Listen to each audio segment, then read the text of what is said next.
Hi ಸ್ನೇಹಿತರೆ, ನಮಸ್ತೆ. ಎಲ್ಲರಿಗೂ ಹೇಗಿದ್ದೀರಾ? ಚೆನ್ನಾಗಿದ್ದೀರಾ? ಇವಾಗ ನನ್ನ ಪಯಣ ಸ್ಟಾರ್ಟ್ ಆಯಿತು. ನಾನೀಗ ಹೊರಟಿರೋದು ಹೈದರಾಬಾದಿಂದ ಪಯ್ಯನ್ನೂರಿಗೆ. ಬಟ್ ಆದರೆ ಇವಾಗ ಮುಟ್ಟಿರೋದು ಮಾತ್ರ ರಾಯಚೂರಿಗೆ. ಡೀಸೆಲೆಲ್ಲ ಹಾಕ್ಕೊಂಡು ಡೀಸೆಲ್ ತುಂಬಿಕೊಂಡು ಅಲ್ಲಿಂದ ಮುಂದಕ್ಕೆ ಹೊರಡ್ತೀನಿ. ಅಂದರೆ ನೈಟು ಲೈಟಿನ ಬೆಳಕಿಗೆ ವೀಡಿಯೋಸ್ ಕ್ಲಿಯರ್ ಇರೋಲ್ಲ. ನಾನು ಮುಂದೆ ಹೋಗ್ತಾ ಇದ್ದರೆ ನೋಡಿ, ಲೈಟ್ ಬರ್ತಾಯಿದ್ರೆ ವೀಡಿಯೋಸು ಒಂಥರ ಕಾಣುತ್ತೆ ಲೈಟಿನ ಬೆಳಕಿಗೆ. ನಾಯಿಗಳನ್ನು ನೋಡಿದೆ. ನಾಯಿಗಳು ಒಂದು ಗುಂಪಾಗಿ ಹೋಗ್ತಾಯಿತ್ತು. ಅದನ್ನು ನೋಡಿಕೊಂಡು ಅದು ಏನೋ ಅಂತ ಗೊತ್ತಿಲ್ಲ, ಒಂದು ಗುಂಪಾಗಿತ್ತು. ಸ್ವಲ್ಪ ಮುಂದಕ್ಕೆ ಹೋದರೆ ದನಗಳು ಫುಲ್ಲು ಗುಂಪಾಗಿ ನಿಂತಿತ್ತು. ದನಗಳನ್ನು ನೋಡ್ಕೊಂಡು ಸ್ವಲ್ಪ ಮುಂದಕ್ಕೆ ಹೋಗ್ಬೋದಾದ್ರೆ ನಾ ಈ ವಿಡಿಯೋದಲ್ಲಿ ಒಂದು ಹಾಕಿರ್ತೀನಿ ನೋಡಿ, ಕಿವಿ ಕೊಡಿ.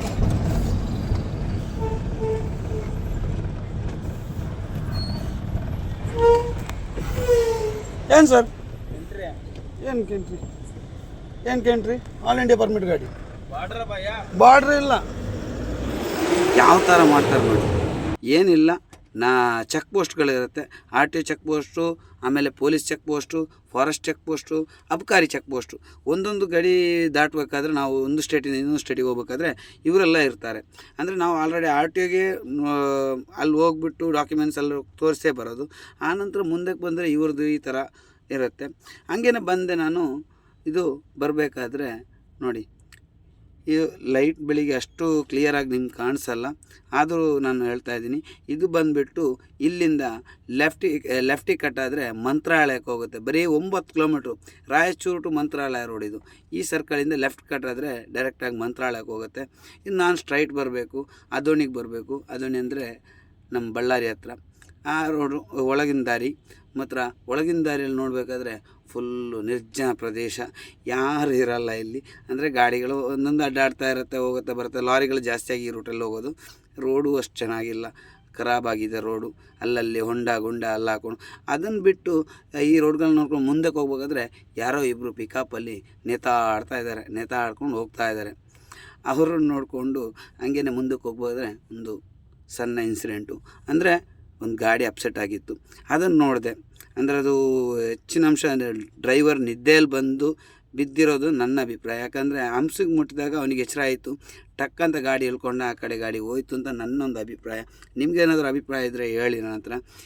ಅದನ್ನು ಅವ್ನು ನೋಡಿಕೊಂಡು ಏನು ಆಗಿರೋಕ್ಕಿಲ್ಲ ಡ್ರೈವರಿಗೆ, ಆದರೂ ಗಾಡಿ ಅಪ್ಸೆಟ್ ಆಗಿದೆ. ನೋಡೋಕ್ಕೊಂದು ಬೇಜಾರಾಯಿತು.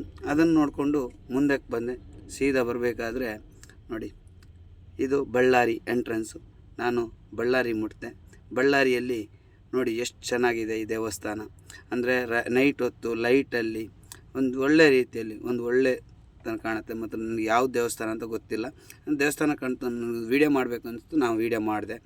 ಅಲ್ಲಿಂದ ನಾನು ಲೆಫ್ಟಿಗೆ ಕಟ್ ಮಾಡಿ ನೋಡಿ, ಇದು ಸುವರ್ಣ ಬಳ್ಳಾರಿ ಅಂತ. ಇದು ಅಂಡರ್ಗ್ರೌಂಡು. ಅಂದರೆ ಬಳ್ಳಾರಿ ಅಂಡರ್ಗ್ರೌಂಡ್ ಇದೆಯಲ್ಲ, ರೈಲು ಮೇಲ್ಗಡೆ ಹೋಗೋದು ಅಂಡರ್ಗ್ರೌಂಡು. ಎಷ್ಟು ನೀಟಾಗಿದೆ ನೋಡಿ. ಮೊದಲೆಲ್ಲ ನಾವು ಬಳ್ಳಾರಿ ಅಂತ ಹೇಳುವಾಗ ಯಾರೋ ತಮಾಷೆಗೆ ಹೇಳ್ದಿದ್ರು, ನೀನು ಬಳ್ಳಾರಿಯಲ್ಲಿ ಹಾಕ್ತೀನಪ್ಪ, ನೀನು ಬಳ್ಳಾರಿಗೆ ಹಾಕ್ತೀನಿ ಜೈಲು. ಅದು ಮಾತ್ರ ನಮ್ಗೆ ಗೊತ್ತಿದ್ದು. ಅಂದರೆ ಬಳ್ಳಾರಿ ಅಷ್ಟು ದೊಡ್ಡ ಸಿಟಿ, ಅಂದರೆ ಒಳಗಡೆ ಎಲ್ಲ ಅಷ್ಟು ವೈಬ್ ಇರುತ್ತೆ. ಅದನ್ನೆಲ್ಲ ನೋಡಿಕೊಂಡು ನಾನು ಮುಂದಕ್ಕೆ ಬಂದೆ. ಅಂತೂ ಬೆಳಿಗ್ಗೆ ಆಗ್ತಾ ಬಂತು. ಅಂದರೆ ಬಳ್ಳಾರಿ ಮುಟ್ಟಬೇಕಾದ್ರೇ 4:30 ಏನೋ ಆಗಿತ್ತು. ಬೆಳಿಗ್ಗೆ ಆಗ್ತಾ ಬಂತು. ಅದನ್ನು ಬಳ್ಳಾರಿ ಟೌನ್ ಒಳಗಡೆಯಿಂದನೇ ಬಂದೆ. ಹಗಲೊತ್ತು ಇಲ್ಲಿ ಬರೋಕ್ಕಾಗಲ್ಲ, ನೋ ಎಂಟ್ರಿ. ನೋಡಿ, ಇವಾಗ ಬಳ್ಳಾರಿ ಬೈಪಾಸಿಗೆ ಬರ್ತೀನಿ. ಬೈಪಾಸಿಂದ ಸೀದಾ ಬರಬೇಕಾದ್ರೆ ನನಗೆ ಮುಂದೆ ಒಬ್ಬರು ನೋಡಿ ನನ್ನನ್ನು ಅಡ್ಡ ಹಾಕಿದ್ರು. ಬಂದು ಓವರ್ಟೇಕ್ ಮಾಡಿಬಿಟ್ಟು ಬಂದು ಅಡ್ಡ ಹಾಕಿದ್ರು. ಇವರು ಹೈವೇ ಪೊಲೀಸು. ಒಂದು ಹೇಳ್ತೀನಿ, ನಾವು ಯೂನಿಫಾರ್ಮ್ ಹಾಕಿಲ್ಲ, ಅದು ಹಾಕಿಲ್ಲ ಅಂತ ಹೇಳ್ತಾರೆ. ಇವ್ರು ಬಂದಿರೋದು ರಾಂಗ್ ರೂಟ್. ನೋಡಿ, ಏನು ಮಾಡೋಕ್ಕಾಗತ್ತೆ. ಅಂದರೆ ರಾಂಗ್ ರೂಟ್ ಅಂದರೆ ನನ್ನನ್ನು ಓವರ್ಟೇಕ್ ಮಾಡಿ ಮುಂದೆ ಹೋಗಿ ಯೂ ಟರ್ನ್ ಮಾಡಿಕೊಂಡು ಪುನಃ ರಾಂಗ್ ರೂಟಲ್ಲಿ ಬಂದರು.